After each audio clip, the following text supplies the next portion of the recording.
नमस्कार दोस्तों, स्वागत है आपका हमारे चैनल बुक नूब दून पर। क्या कभी किसी ने आपको कहा है I don't love you any more? वो 4 शब्द जो पूरी जिंदगी बदल देते हैं। हर वो ख्वाब, हर वो उम्मीद मानो एक पल में टूट जाते हैं। आज हम बात करेंगे एक ऐसे किताब की जिसे सुनकर आपको शायद अपने पुराने जज्बात याद आ जाए। एक ऐसी कहानी जो हर टूटे दिल की धड़कन है।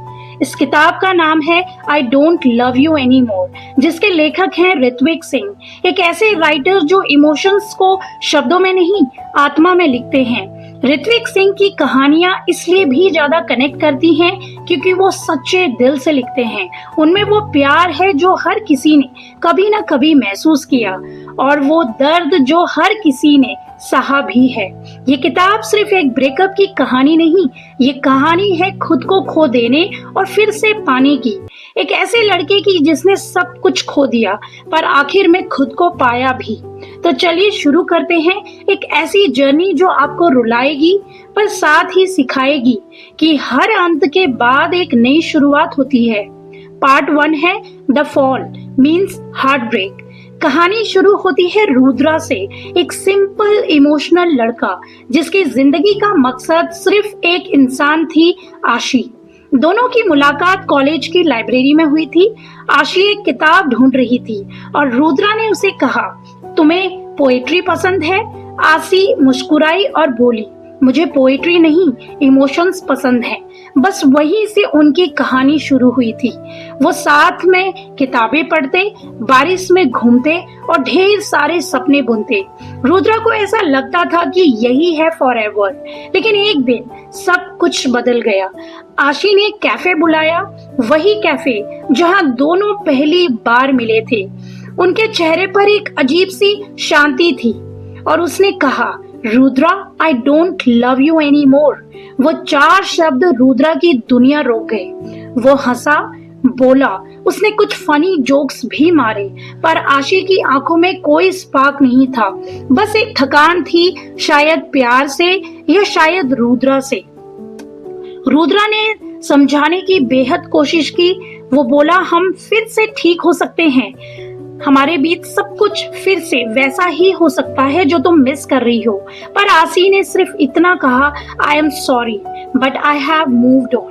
उस पल रुद्रा को लगा जैसे सब कुछ खत्म हो गया हो। रातों की नींद, मुस्कान, उम्मीदें, सब कुछ खत्म हो गया था। उसने कोशिश की भूलने की, पर हर चीज आशी की याद दिलाती थी। कभी सॉन्ग्स, कभी स्ट्रीट्स, कभी किताबें, सब में सिर्फ उसे आशी ही दिखती थी। और यहीं से उसकी जिंदगी की असली लड़ाई शुरू हुई, किसी और से नहीं, खुद से। पार्ट 2 है the void loneliness and self questioning. आशी के जाने के बाद रुद्रा की दुनिया जैसे रुक गई थी। वो बाहर तो जाता था पर जिंदगी जैसे उसकी ठहर गई थी। हर सुबह वही कमरे की दीवारें, हर रात वही सन्नाटा, जैसे उसकी जिंदगी से आवाजें गायब हो गई हों। लोग उसे कहते थे, भूल जा यार, मूव ऑन कर। लेकिन रुद्रा सोचता था, कैसे भूलूं उसे जिसने मेरे हर हिस्से को, मेरे दिल को छुआ है। वो खुद से ये सवाल करता, क्या मेरी गलती थी? क्या मैंने उसे कम प्यार किया, या शायद मैं इतना आसान था कि उसने मुझे छोड़ दिया? ये सवाल उसके अंदर आग की तरह जलते रहते। वो सोशल मीडिया पर खुश दिखने की बेहद कोशिश करता, फोटोज डालता, कैप्शंस लिखता, पर अंदर से टूट चुका था। कभी वो पुराने चैट्स पढ़ता, कभी आशी की डीपी देखता, कभी उसकी लास्ट मैसेज पर ही रुक जाता, टेक केयर। वो 2 शब्द अब जैसे ताना बन गए थे। धीरे धीरे रुद्रा ने खुद को लोगों से काट लिया। अब वो ज्यादा बोलता नहीं था, हंसता नहीं था। हर चीज में उसे सिर्फ अपनी ही गलती लगती थी। उसे गिल्ट महसूस होता था। फिर एक दिन वो मिरर के सामने खड़ा हुआ। वहां एक थका हुआ चेहरा था, आंखों में नींद नहीं, बस पछतावा था। और उसी पल उसने खुद से ये कहा, मैं किसी को खोने के दुख में खुद को क्यों खो रहा हूँ? वो सवाल जो उसकी जिंदगी बदल गया, क्योंकि उस दिन से रुद्रा ने ये ठान लिया, अब वो आशी को नहीं, खुद को वापस पाएगा। Part 3 the rise, self love and healing. उस दिन के बाद रुद्रा ने अपने कमरे की खिड़की खोली। सालों बाद उसने ये महसूस किया, हवा अब भी वही है, बस मैं ही तो बदल गया था। उसने खुद से एक वादा किया, अब जिंदगी किसी के लिए नहीं, सिर्फ अपने लिए जीना है। शुरुआत छोटी थी, वो सुबह उठकर वॉक पर जाने लगा, धीरे धीरे खुद में चेंजेस लाने लगा, म्यूजिक सुनने लगा, किताबें पढ़ने लगा और सबसे जरूरी लिखने लगा। वो अपनी डायरी में वो सब इमोशंस उतार देता जो पहले आशी को कहता था। धीरे धीरे उसके शब्द उसकी हीलिंग बन गए। हर पन्ना एक नया स्टेप था खुद तक लौटने का।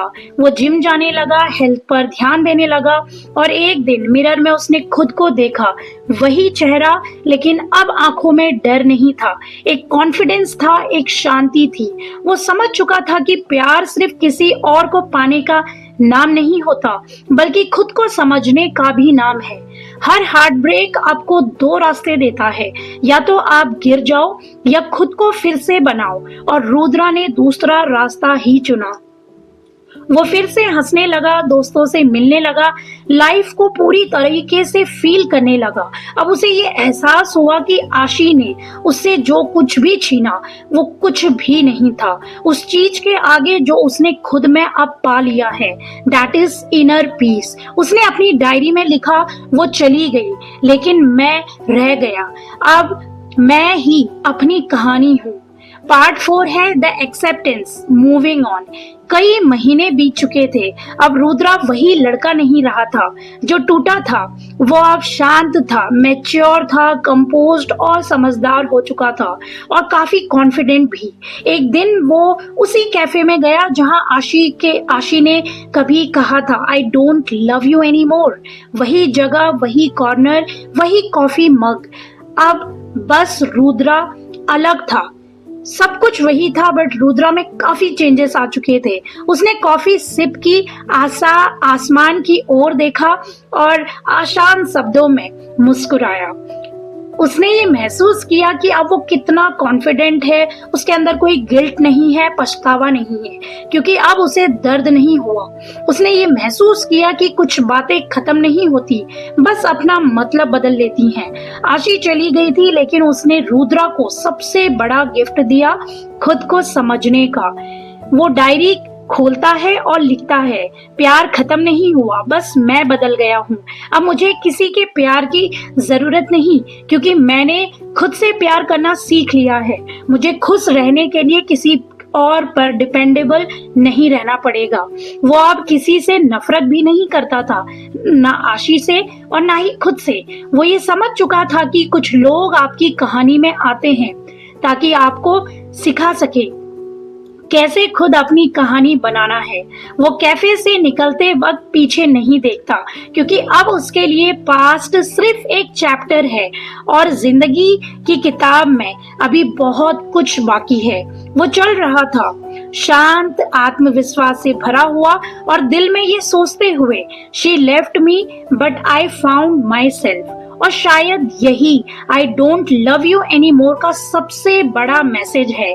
दोस्तों, किताब I don't love you any more सिर्फ एक हार्ट ब्रेक की कहानी नहीं है, ये एक अवेकिंग है, एक रिमाइंडर कि जब कोई हमें छोड़ देता है वो हमें तोड़ता नहीं, बल्कि हमें खुद से मिलाता है। कभी कभी जिंदगी में प्यार का अंत ही हमारी कहानी की शुरुआत होता है। जैसे रुद्रा ने सीखा, प्यार सिर्फ किसी को पाने का नाम नहीं, बल्कि खुद को समझने का भी नाम है। तो अगर कभी कोई आपको कहे I don't love you any more, तो उसे मुस्कुराकर थैंक यू कहना, क्योंकि उसने आपको सिखाया कि खुद से प्यार करना ही सबसे बड़ा प्यार होता है और सबसे बड़ा गिफ्ट। अगर आपको लाइफ में ठोकरें लगती हैं तो इससे कभी भी घबराना मत, क्योंकि यही आपको काफी आगे ले जाएंगी और आपको कॉन्फिडेंट बनाएंगी। जितना पेन आप फील करोगे, जितना पेन आप लाइफ में लेते जाओगे, जितने ही प्रॉब्लम्स आप फेस करोगे, उतने ही स्ट्रॉन्गर बन के आप निकलोगे। अगर ये कहानी आपके दिल को छू गई तो इस वीडियो को लाइक करें, शेयर करें और सब्सक्राइब करें हमारे चैनल बुकनूक दून को, जहां हर किताब में छुपी होती है जिंदगी की एक सच्ची कहानी। और हाँ, कमेंट में जरूर बताइए अगली कौन सी किताब की समरी आप सुनना चाहेंगे।